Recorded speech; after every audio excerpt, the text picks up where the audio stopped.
for taking the lead in pioneering this movement. Guyana is committed to protecting and promoting green economic activity through actions that support the Sustainable Development Goals. Simple actions taken every day by citizens across the globe will help to harness the full potential of this collective action. We must do everything within our power to protect and preserve the environment by making the necessary lifestyle changes. All of us, we have an individual and collective responsibility as a family of humanity to do our part in protecting and safeguarding our environment so that future generations can enjoy the beauty of the world we live in. Thank you. Excellences, Monsieur le Premier ministre de la République de l'Inde, Monsieur le Secrétaire général des Nations Unies, Mesdames et Messieurs, le changement climatique, la préservation et la protection de l'environnement est un sujet qui me tient particulièrement à cœur. Comme je l'ai annoncé lors de la 77e Assemblée générale des Nations Unies, les solutions doivent venir de chaque nation, chaque leader et chaque citoyen. Mais surtout, les pays émetteurs doivent tenir leur engagement. Cela demande un effort commun de chaque pays pour préserver notre planète. Nous savons tous que la forêt est le poumon de la Terre. Et pourtant, l'utilisation du charbon de bois et du bois de chauffe reste une pratique courante sur l'ensemble du continent africain en général et à Madagascar en particulier. Dans mon pays, l'utilisation du charbon de bois pour la cuisson impacte la destruction d'1 hectare de forêt par an, ce qui est dévastateur, raison pour laquelle nous lançons une lutte contre la déforestation avec la promotion du clean cooking afin de réduire drastiquement l'utilisation et l'usage du charbon. Pour ce faire, nous allons favoriser l'utilisation du réchaud bioéthanol comme alternative dans chaque foyer. C'est en changeant les pratiques et les mentalités que nous pouvons changer les choses. Je suis convaincu que LIFE pourrait devenir l'un des points tournants dans notre lutte contre la crise climatique. Je remercie l'Inde, à travers son Premier ministre, qui est un leader inspirant en matière de protection de l'environnement, de nous avoir rassemblés autour de cette cause. C'est avec espoir et conviction que je vous rejoins dans cette mission. Ensemble, engageons-nous en faveur du développement durable pour un monde meilleur que nous souhaitons pour nos enfants. Mesdames et messieurs, il est temps de transformer nos discours en actions concrètes. Je vous remercie de votre attention. Bismillahirrahmanirrahim. One of the greatest breakthroughs we have made in recent years is recognizing that a clean, healthy, and sustainable environment is a fundamental human right. We must at the same time give back to nature. It is time we unpack the lessons left behind by our early ancestors. They taught us that love and respect for our natural heritage are essential for sustainable and resilient development.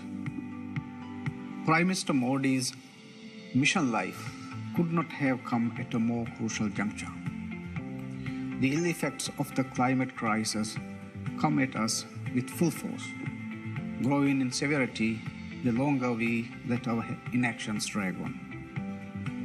This ambitious initiative is a call for action. Let's not end it there. You see, the best chances of our very survival is on our own hands. Together, let's reflect on our lifestyles and make swift changes towards eco-friendly habits. Simple things in our everyday lives, like choosing to walk more instead of driving, or planting trees wherever we can, all add up to redressing environmental degradation. Individual actions may appear insignificant on their own, but when pulled together, they have the power to spur transformative impact. Maldives stands with the pro-planet people of India. We will do our part to make sure the health and wealth of our planet survive to benefit tomorrow's generations.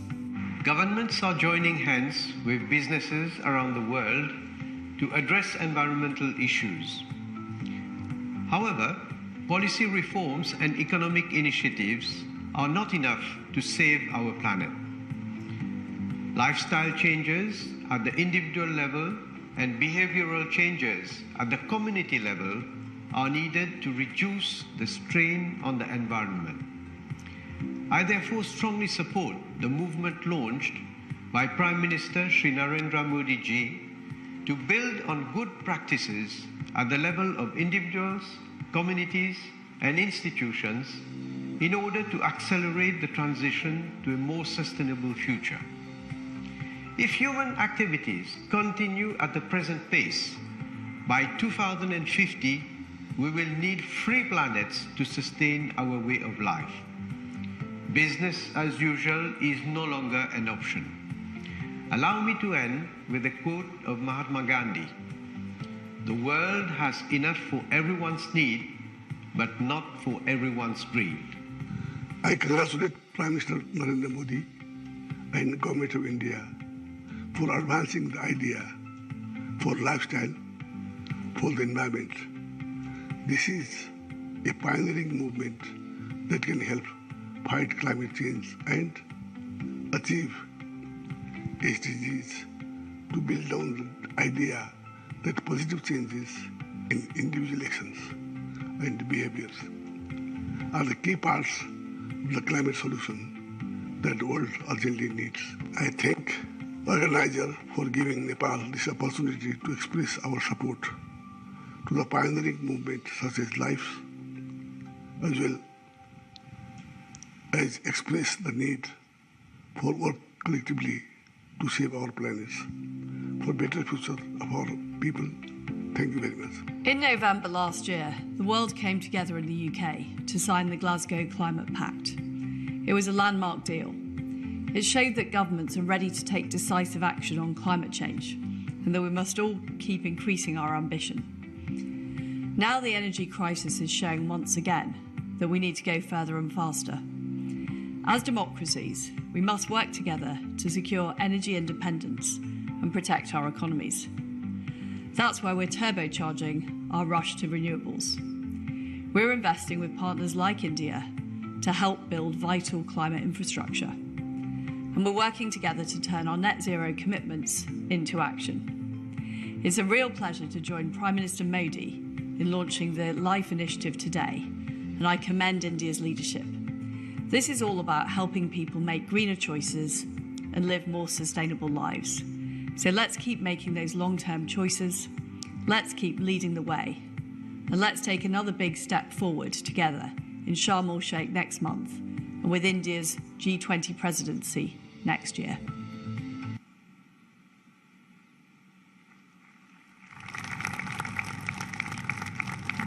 Thank you, one and all.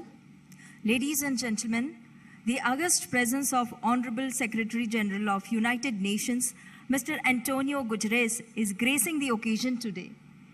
May I now request you, sir, to address the gathering. Please, sir.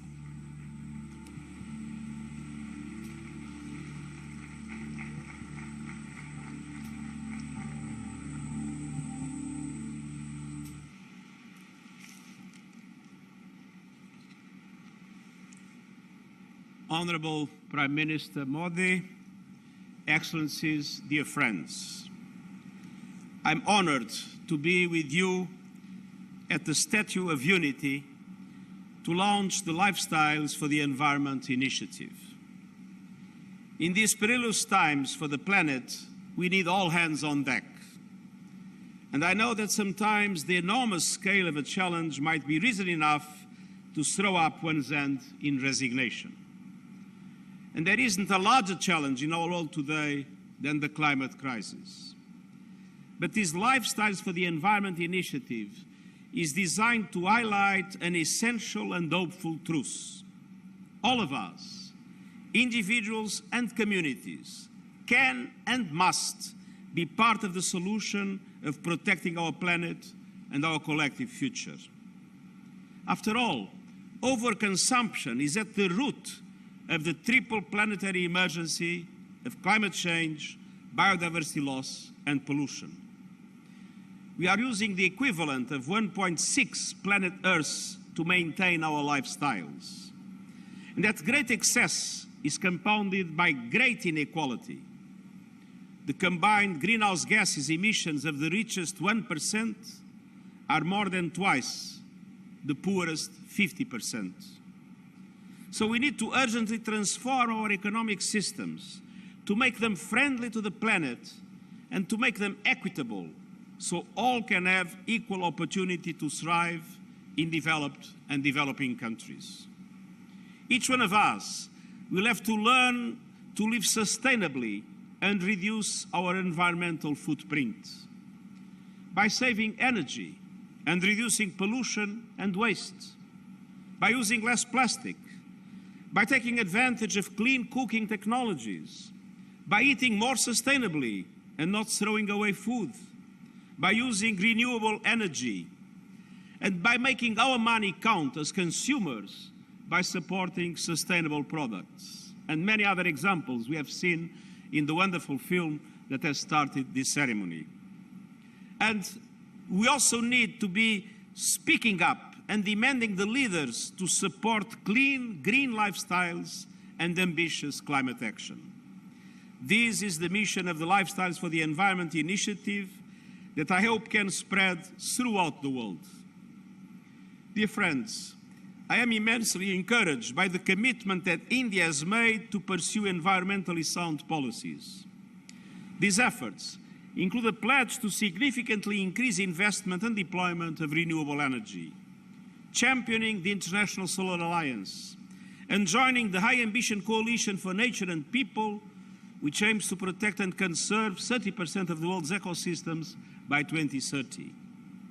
I also congratulate India on its upcoming G20 presidency. The G20 accounts for 80% of global greenhouse gas emissions, but it also represents 80% of global GDP. So the G20 combined has the resources, the know-how and the power to end our war against nature and set us on course to more sustainable living. And central to that goal is the urgent need to pivot from economies based on fossil fuel consumption to economies powered by renewable energy. A revolution in which developed countries must invest massively, financially and in technological support to allow emerging economies themselves to also be able to present more ambitious targets. And the world counts on G20 economies to lead the way in progressively ending the use of coal by 2030 in OECD countries and 2040 in non-OECD countries. Developed countries must follow through on their commitments to provide meaningful financial and technological support to countries like India throughout this transition. We need to unleash a renewables revolution, and I look forward to working with India in driving this agenda forward. Dear friends, in 3 weeks, world leaders will meet in Egypt for the next United Nations Climate Change Conference, COP27. COP27 represents a key political opportunity to rebuild trust and accelerate action across all the pillars of the Paris Agreement: adaptation, mitigation, finance, and loss and damage. Full implementation of the financial commitments made in Paris, a quantum leap in support to adaptation in developing countries, and measurable progress and serious progress in loss and damage are essential conditions to reestablish trust between developing and developed countries around the world. With its vulnerability to climate impacts and its massive economy, India can play a critical bridging role. We have no time to lose. We are in imminent danger of failing to meet the goal of limiting global temperature rise to 1.5 degrees Celsius. And our global goal has to be net zero emissions by 2050. And to achieve this, we must collectively halve global emissions from 2010 levels by 2030. And as the LIFE initiative highlights, every citizen has a role to play. And that includes everyone, everywhere, using their voice to urge their leaders to take much-needed ambitious climate action. Dear friends, as the Prime Minister of Mauritius has recalled, Mahatma Gandhi reminded us that the world has enough for everyone's need, but not enough for everyone's greed. That perfectly captures the situation we face now. Unfortunately, for the time being, greed is prevailing over need, and we need to reverse this trend.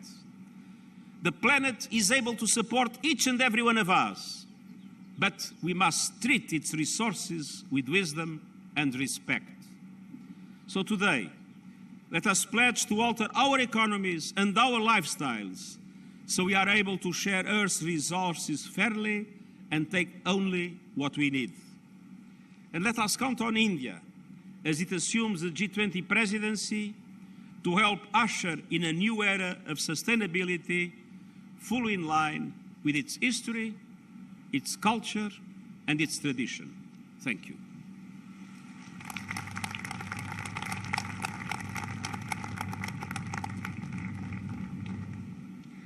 Thank you, Honorable Secretary General, for your inspirational words. और अब भारत के माननीय प्रधानमंत्री श्री नरेंद्र मोदी जी से अब मैं सविनय अनुरोध करती हूं कि रिमोट का बटन दबाकर मिशन लाइफ के डॉक्यूमेंट का विमोचन करें एवं लोगो और टैगलाइन को लॉन्च करें।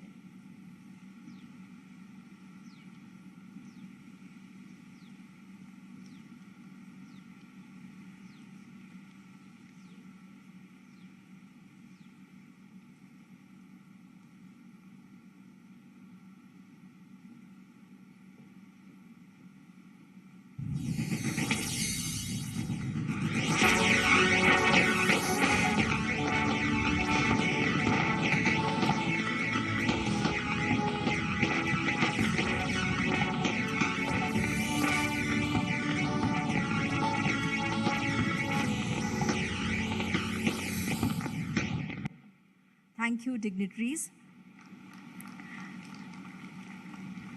आइए हम भी करतल ध्वनि से इस लॉन्च का, इस क्षण के हम साक्षी बने।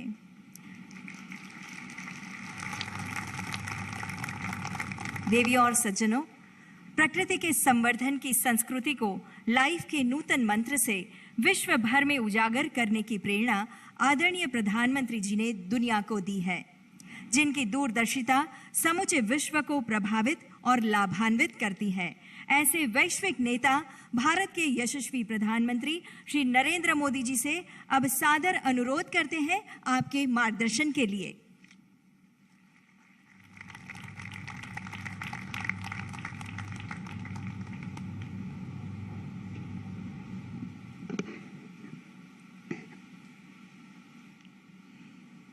यूनाइटेड नेशंस के सेक्रेटरी जनरल एंटोनियो गुटेरेस जी, गुजरात के मुख्यमंत्री श्री भूपेंद्र भाई पटेल, भारत के विदेश मंत्री डॉक्टर एस जयशंकर जी, देश विदेश से आए सभी अन्य महानुभाव, देवियों और सज्जनों, इस गौरवशाली धरती पर आप सबका हार्दिक स्वागत है। एंटोनियो गुटेरेस जी के लिए तो भारत दूसरे घर जैसा है। आपने अपना युवावस्था में बहुत बार भारत की यात्रा भी की है। गोवा से आपके पारिवारिक संबंध भी है। मुझे ऐसा लग रहा है कि मैं गुजरात में आज अपने परिवार के ही किसी सदस्य का स्वागत कर रहा हूं। एंटोनियो गुटेरेस जी, आपका यहां आने के लिए बहुत बहुत आभार, बहुत बहुत अभिनंदन। मुझे खुशी है कि मिशन लाइफ को लॉन्चिंग के समय से अनेक देश इस संकल्प के साथ जुड़े हुए हैं।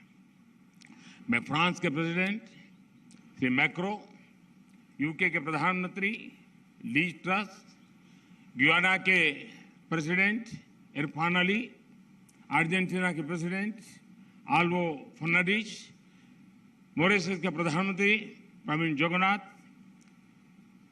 मेडागास्कर के प्रेसिडेंट एंडी रोजे जी, नेपाल के प्रधानमंत्री शेर बहादुर जी, मालदीव के भाई सोली जी, अर्जेंटीना के मिनिस्टर जेरी एल्वेजी का, इंडोनेशिया के प्राइम मिनिस्टर काया क्लास का हृदय से धन्यवाद करता हूं।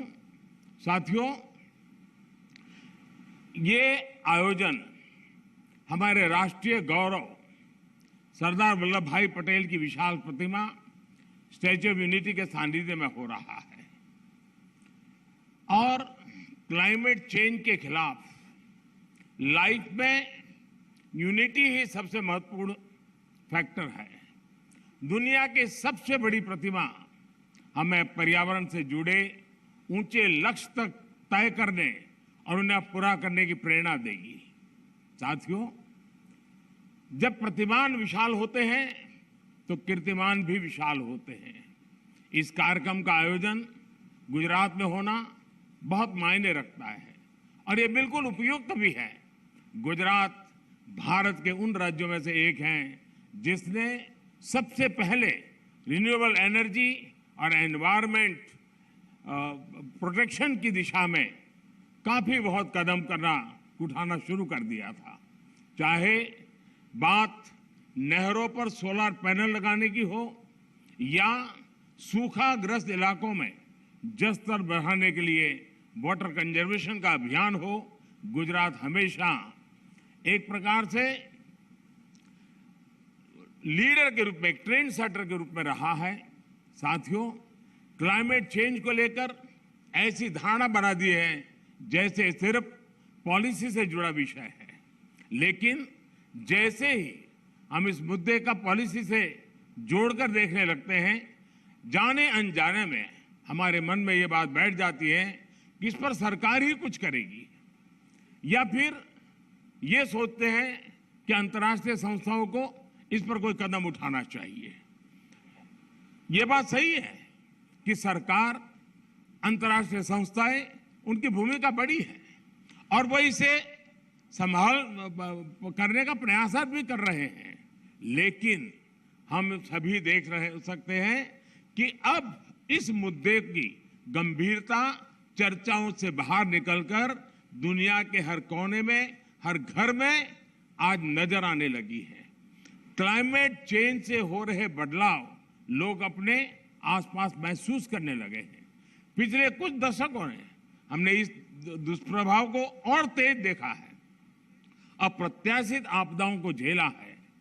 आज हमारे ग्लेशियर्स पिघल रहे हैं, समुद्रों का जलस्तर बढ़ रहा है, हमारी नदियां सूख रही है, मौसम अनिश्चित हो रहे हैं और ये बदलाव लोगों को सोचने पर मजबूर कर रहे हैं कि क्लाइमेट चेंज के मुद्दे को सिर्फ पॉलिसी मेकिंग के लेवल पर ही नहीं छोड़ा जा सकता।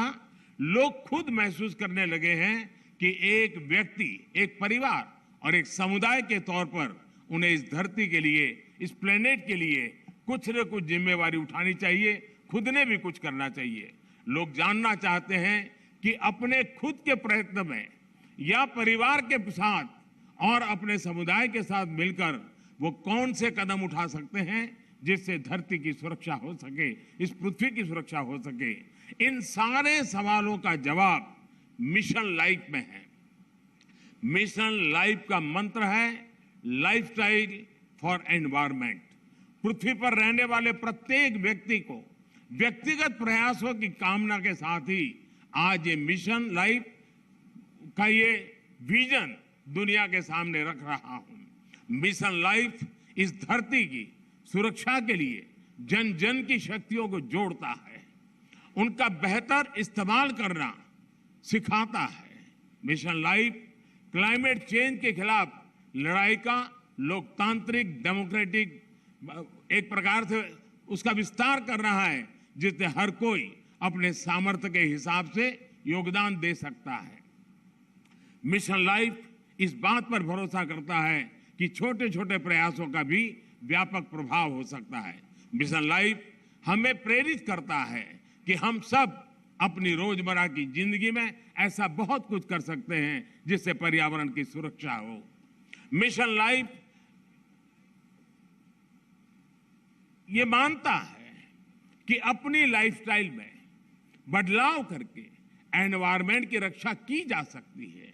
ये आपको दो बहुत दिलचस्प उदाहरण देना चाहता हूं, बड़ी सरल बातें मैं बताना चाहता हूं। आपने देखा होगा कुछ लोगों को एसी का टेम्परेचर 17 डिग्री या 18 डिग्री सेल्सियस पर रखना बहुत पसंद होता है, लेकिन एसी का टेम्परेचर इतना कम करने के बाद यही लोग सोने के समय कंबल या रजाई का सहारा लेते हैं। एसी का हर डिग्री टेम्परेचर कम करना पर्यावरण पर उतना ही नकारात्मक प्रभाव, यानी उसको अगर हम बचा सकते हैं, कोशिश करके कर सकते हैं। यानी हम अपनी लाइफस्टाइल को ठीक करके हम तो पर्यावरण की कितनी बड़ी मदद होगी। लाइफस्टाइल से जहां भी, एक और उदाहरण मैं बताना चाहता हूं, हम देखते हैं कि कुछ लोग 5 किलोमीटर प्रति लीटर के एवरेज वाली गाड़ी लेकर के जिम जाते हैं और जिम में ट्रेडमिल पर जमकर अपना पसीना बहाने की कोशिश करते हैं। अरे भाई, अगर ये पसीना आप पैदल चलकर या साइकिल पर जिम जाकर के उठा लेते तो पर्यावरण की रक्षा भी होती और आपके स्वास्थ्य की भी रक्षा होती। साथियों, लाइफस्टाइल से व्यक्तिगत और समाज के छोटे छोटे प्रयासों से कैसे बड़े नतीजे आ सकते हैं, मैं इसका भी उदाहरण देना चाहता हूं। भारत में हमने कुछ साल पहले देशवासियों से ज्यादा एलईडी बल्ब इस्तेमाल करने के लिए आग्रह किया था। मकसद ये था कि लोग को बिजली का बिल कम हो, बिजली का कम खर्च हो और पर्यावरण की भी रक्षा हो। सरकार ने एलईडी बल्ब की एक योजना शुरू की और देश का प्राइवेट सेक्टर भी इसमें भागीदार हो गया। यहां आए अंतर्राष्ट्रीय एक्सपर्ट्स ये जानकर के उनको हैरानी होगी कि कुछ ही समय के भीतर भारत के लोगों ने 160 करोड़ से ज्यादा एलईडी बल्ब अपने यहां में लगा दिए, परिवर्तन कर दिया। और इसका प्रभाव यह है कि 100 मिलियन टन से ज्यादा कार्बन डाइऑक्साइड का उत्पादन हम कम कर पा गए, उसका उत्सर्जन कम कर पाए। और मैं ये आपको नोट करने के लिए जरूर कहूंगा कि ये प्रतिवर्ष हो रहा है, ये सिर्फ एक बार की घटना नहीं, हर वर्ष ये बेनिफिट होने वाला है और उसका लाभ होने वाला है। एलईडी की वजह से अब हर साल इतना उत्सर्जन कम होने लगा है।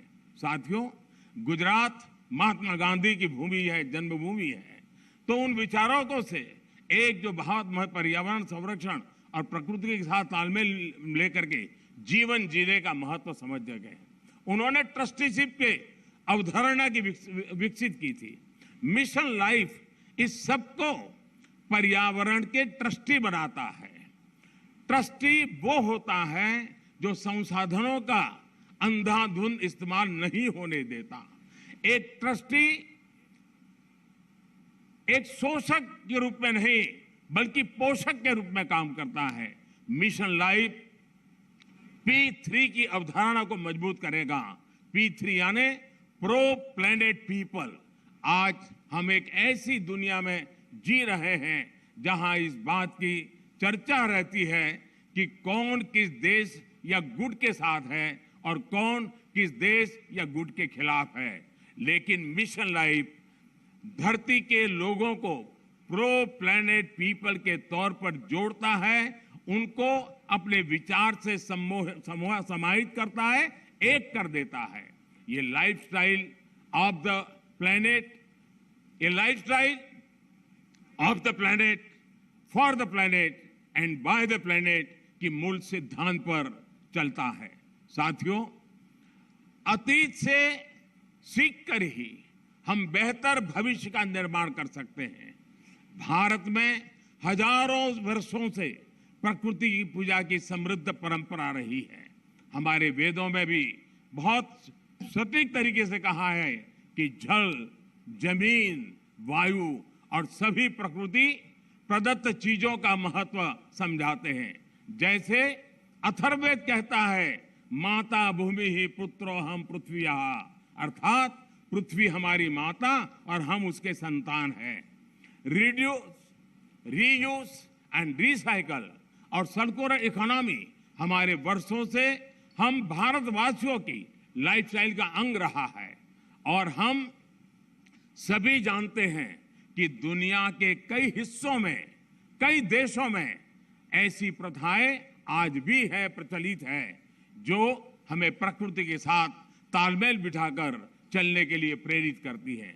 मिशन लाइफ प्रकृति के संरक्षण से जुड़ी हर इस लाइफस्टाइल को समाहित करेगा जिसे हमारे पूर्वजों ने अपनाया था और जिसे हम अपने जीवन शैली का हिस्सा बना सकते हैं। साथियों, आज भारत में सालाना प्रति व्यक्ति कार्बन फुटप्रिंट करीब 1.5 टन ही है, जबकि दुनिया का औसत 4 टन प्रति वर्ष का है। फिर भी भारत क्लाइमेट चेंज जैसी वैश्विक समस्या के समाधान के लिए सबसे आगे आकर काम कर रहा है।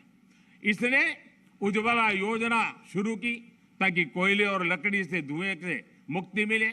हम वाटर सिक्योरिटी को ध्यान में रखकर भारत में हर जिले में 75 अमृत सरोवर आज बनाने का बहुत बड़ा अभियान चला रहे हैं। हमारे यहाँ वेस्ट से वेल्थ पर अभूतपूर्व बल दिया जा रहा है। आज भारत के पास विश्व में रिन्यूएबल एनर्जी को चौथी सबसे बड़ी क्षमता के रूप में हमने उभार पाए हैं। आज हम विंड एनर्जी में भी चौथे नंबर पे हैं, सोलर एनर्जी में भी 5वें नंबर पे हैं। पिछले 7-8 वर्षों में भारत की रिन्यूएबल एनर्जी की क्षमता करीब 290% का इजाफा हुआ है। इससे हमने इलेक्ट्रिक क्षमता का 40% नॉन फॉसिल फ्यूल यानी उस सोर्स को ही हासिल करने का लक्ष्य अब भी हमने समय सीमा से 9 साल पहले हासिल कर लिया है। हमने पेट्रोल में 10% इथेनॉल ब्लेंडिंग का लक्ष्य भी तय किया था और उसे भी समय सीमा से 5 महीने पहले ही हमने पूरा कर लिया है। अब भारत पेट्रोल में 20% इथेनॉल ब्लेंडिंग के लक्ष्य पर काम कर रहा है। हाइड्रोजन इकोसिस्टम के लिए भारत पर्यावरण के अनुकूल ऊर्जा स्रोत की तरफ भी बहुत तेजी से कदम बढ़ा रहा है और ये गुजरात ग्रीन हाइड्रोजन के लिए हब के रूप में विकसित होता चला जा रहा है। इससे भारत और विश्व के कई देशों को नेट जीरो के अपने लक्ष्य को हासिल करने में बहुत बड़ी मदद मिलेगी। साथियों, आज भारत प्रगति भी कर रहा है और प्रकृति भी का उतना ही उत्तम उदाहरण बना करके तालमेल के साथ जीने का एक रास्ता को बना रहा है। आज भारत विश्व की 5 की बड़ी अर्थव्यवस्था भी बना है। हमारा वन क्षेत्र भी बढ़ रहा है। अन्य जीवों की संख्या में भी हमारी यहाँ लगातार वृद्धि हो रही है। भारत अब दुनिया के साथ अपनी भागीदारी का और ज्यादा बढ़ाना चाहता है। वन सन, वन वर्ल्ड, वन ग्रिड जैसे अभियान ऐसे ही लक्ष्यों की तरफ हमारे संकल्पों को मजबूत करते हैं।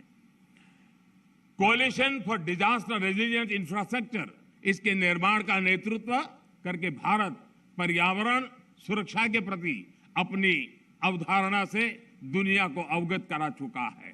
मिशन लाइफ इसी कड़ी में एक अगला कदम है। साथियों, सेक्रेटरी जनरल एंटोनियो गुटेरेस मेरी इस बात से सहमत होंगे कि जब भी भारत और संयुक्त राष्ट्र ने मिलकर काम किया है, दुनिया को बेहतर बनाने को नए रास्ते मिले हैं। भारत ने अंतर्राष्ट्रीय योगा दिवस का प्रस्ताव दिया था, जिसे संयुक्त राष्ट्र को समर्थन दिया था और आज संयुक्त राष्ट्र के समर्थन के कारण दुनिया के करोड़ों लोगों के स्वस्थ जीवन की प्रेरणा का योग एक कारण बन गया है। वैसा ही एक उदाहरण इंटरनेशनल ईयर ऑफ मिलेट का है। भारत अपने पारंपरिक और पर्यावरण के अनुकूल मोटे अनाज से दुनिया को जोड़ना चाहता था। संयुक्त राष्ट्र ने इसका भी समर्थन किया। हम अगले साल इंटरनेशनल ईयर ऑफ मिलेट मनाने वाले हैं, लेकिन अभी से दुनिया भर में इसकी चर्चा प्रारंभ हो चुकी है। मुझे विश्वास है कि संयुक्त राष्ट्र के समर्थन से मिशन लाइफ को विश्व के हर कोने में, हर देश में, हर नागरिक तक पहुंचाने में बहुत बड़ी सफलता मिलेगी। हमें एक मंत्र को याद रखना है, प्रकृति रक्षति रक्षिता, अर्थात जो प्रकृति की रक्षा करते हैं, प्रकृति उनकी रक्षा करती है। मुझे विश्वास है इसी मिशन लाइफ पर चलते हुए एक बेहतर दुनिया का निर्माण कर पाएंगे। आप सभी का एक बार फिर मैं आभार व्यक्त करता हूं और यूएन के इस समर्थन के लिए मैं फिर से एक बार हृदय से धन्यवाद करते हुए मेरी वाणी को विराम देता हूं। धन्यवाद।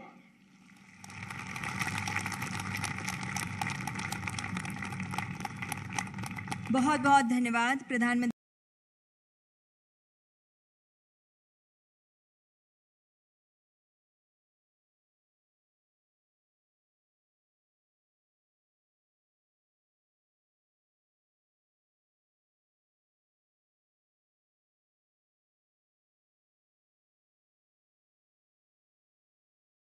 पहुंच चुके हैं उज्जैन के महाकालेश्वर मंदिर में, जहां पर वो त्रिपटकेश्वर महादेव के दर्शन करेंगे, महाकालेश्वर ज्योतिर्लिंग के दर्शन, पूजा अर्चना और साथ ही साथ सनातन संस्कृति को उपहार के स्वरूप में महालोक के लोक का आज महालोकार्पण भी प्रधानमंत्री के कर कमलों से होगा। प्रधानमंत्री पहुंच चुके हैं उज्जैन के महाकाल मंदिर में और ये महाकालेश्वर मंदिर का मुख्य प्रांगण, जहां पर प्रधानमंत्री सनातन धर्म और भारतीय संस्कृति के अनुरूप वेशभूषा धारण करने के बाद मंदिर के मुख्य वीवीआईपी द्वार से श्री महाकालेश्वर प्रांगण के अंदर प्रवेश करते हुए और उनके साथ मध्य प्रदेश के राज्यपाल, मध्य प्रदेश के मुख्यमंत्री और देश के नागरिक विमानन मंत्री श्री ज्योतिरादित्य सिंधिया, उज्जैन की नगरी जिसे अवंतिका, उज्जैनी, विशाला, प्रतिकल्पा, कुमुदवंती, स्वर्णशृंगा, अमरावती अनेक नामों से पहचाना जाता है, आज उसके लिए बहुत ही अनोखा दिन, बहुत ही अद्भुत दिन, जहां पर कुछ नई सौगातें इस राज्य को मिलने वाली हैं, इस देश को मिलने वाली हैं। और इस कार्यक्रम के क्रम में हम आपको उन सभी तथ्यों की जानकारी लगातार देते रहेंगे। फिलहाल प्रधानमंत्री श्री महाकालेश्वर के मुख्य मंदिर प्रांगण में, जहां पर वो अब थोड़ी ही देर में विशेष पूजा अर्चना के इस कार्यक्रम का हिस्सा बनेंगे। महाकाल के दरबार में पहुंचे हैं राष्ट्रनायक प्रधानमंत्री नरेंद्र मोदी। महाकाल के दरबार में पहुंचे हैं राष्ट्र निर्माण के संकल्प की सिद्धि के लिए।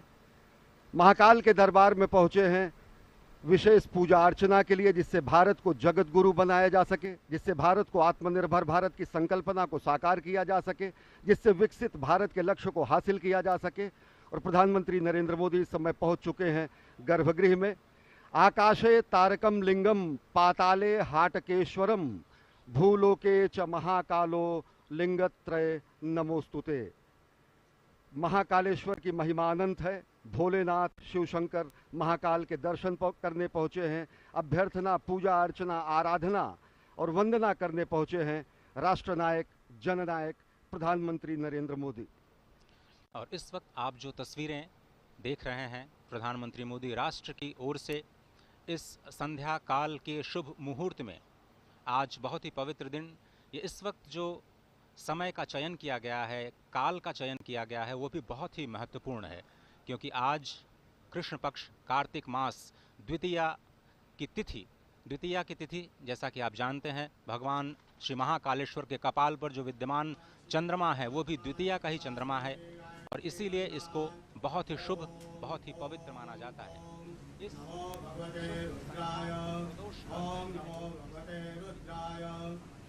नमो भगवते रुद्राय नमस्काराणि समर्पयामि। ओम स्वस्ति वाचनम। ओम स्वस्ति न इंद्रो वृद्धश्रवाः। स्वस्ति नः पूषा विश्ववेदाः। स्वस्ति नस्तारक्षो अरिष्टनेमिः। स्वस्ति नो बृहस्पतिर्दधातु।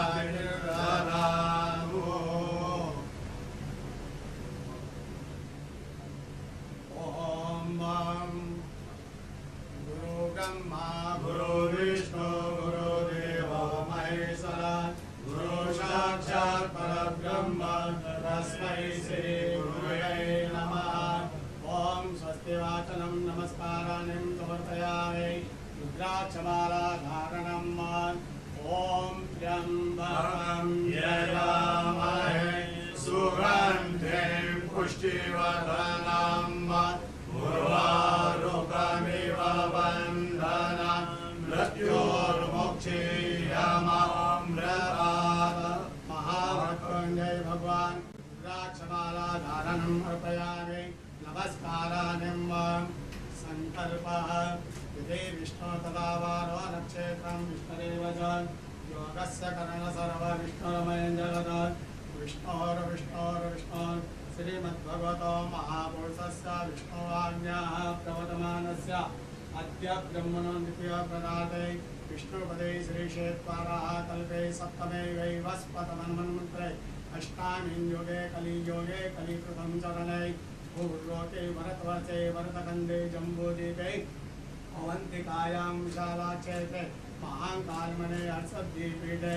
बौद्धावतारे मासोत्तम मासे पुण्यपवित्रमासे कार्तिकमासे कृष्णपक्षे चतुः द्वितीयायां भौमवासरे अमुकशर्माहम् अमुकगोत्रोत्पन्नाहम् मम आत्मना श्रुति स्मृति पुराणोक्त वेदोक्त पुण्य फल प्राप्त्यर्थं समस्त भय व्याधि जरा पीड़ा व्याधि समस्त कष्ट निवारणार्थं मृत्युंजय भगवान महाकालेश्वर ज्योतिर्लिंग देवता प्रसन्नार्थं आदिदेविक आदिभौतिक आध्यात्मिक त्रिवधा तापोपशमनार्थं भगवान स्वयंभो सांब सदाशिवाय नमः। समस्त भारतवर्ष विजय फल प्राप्त्यर्थं विश्व कल्याण हेतु महाकालेश्वर अन्मे मनः शिव संकल्पमासो चरण कमलेभ्यो प्रियं मम नमस्काराणि अर्पयामि नमस्करोमि भगवान सांब सदाशिवाय नमः। अतः ध्यानम् ओम वक्रतुंड महाकाय सूर्यकोटि समप्रभ निर्विघ्नं कुरु मे देव सर्वकार्येषु सर्वदा। ओम गणपतये नमः नमस्काराणि अर्पयामि। ओम जयंती मंगलाकारि भद्रकाली कपालिनी दुर्गा क्षमा शिवा धात्री स्वाहा स्वधा नमोस्तुते। मां पार्वत्यै नमः। कार्तिक स्वामी चक्रवाणः संवदन्ति कुमार विशिखाइव तन्न इन्द्रो बृहस्पतिरदिते सर्वजगतो विश्वाः सर्वजगतो। कार्तिकेश्वराय नमः सेनापतये नमः नमस्काराणि नंदीगंगा ध्यान कलिते माशोषियानुरभवन भीमो गणाधरः शोभनसरगणेश संक्रन्धनो निधरेत वीरः शतघोषेण अजय साकविन्द्रः। कार्तिकेश्वराय नमः सांगाय सह परिवाराय नमः सायुधाय सह शक्तिकाय नमः। ध्यानम् अक्षतानि अर्पयामि। भगवान महाकालेश्वर ध्यानम् ओम ओम द्रौं स्वाहा ओम भूर्भुवः स्वाहा ओम त्र्यम्बकं यजामहे सुगन्धिं पुष्टिवर्धनं उर्वारुकमिव बन्धनं मृत्योर्मुक्षीयमामृतात् नमः। शम्भवाय च मयो भवाय च नमः। शङ्कराय च मयस्कराय च नमः। शिवाय च शिवतराय च नित्यं महेशं नयनगिरिवं चारुचन्द्रावतंसं रत्नाकरभोज्ज्वलाङ्गं परशुभ्रगवरं वीर्यहस्तं प्रसन्नं प्रमदमासीनं समन्तास्तु गुणगणे व्यार्यप्रत्यम्बसानां विश्वाद्यं विश्ववन्द्यं विकिलभयं पंचवक्त्रं धीरं ॐ नमस्ते रुद्रमन्यवभूतोदरिकवे नमः। बाहुभ्यां मुदते नमः। महामृत्युंजय भगवान स्वयंभू अर्घ्यमर्पयामि